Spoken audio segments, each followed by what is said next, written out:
Hi hello namaste welcome to our channel Ragadeepti all rounder. నేను మీ రాగదీప్తి.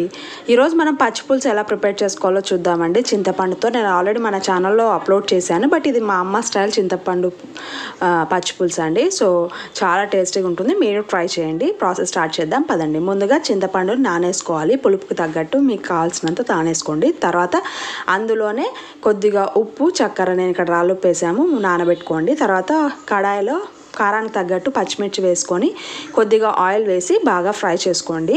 తర్వాత ఒక 4 వెల్లుల్లి రెబ్బలు కూడా వేసి ఫ్రై చేసుకొని బాగా పచ్చిమిర్చి అనేది బాగా వేగాలి.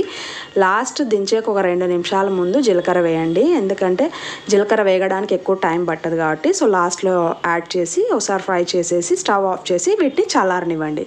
చల్లారిన తర్వాత వీటిని మిక్సీ జార్లో వేసి పేస్ట్ లాగా ప్రిపేర్ చేసుకోవాలి. సో ఇవన్నీ ఇప్పుడు చల్లారిపోయాయి, మిక్సీ జార్లో వేసి మిక్సీ పట్టేసుకుంటున్నాము.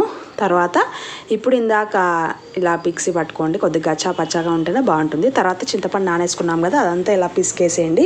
వాటర్ కావాల్సినన్ని పోసుకొని ఇందాక మిక్సీలో పట్టుకున్న పచ్చిమిర్చి పేస్ట్ ఉంది కదా, అది కూడా అందులోకి వేసేసేయండి.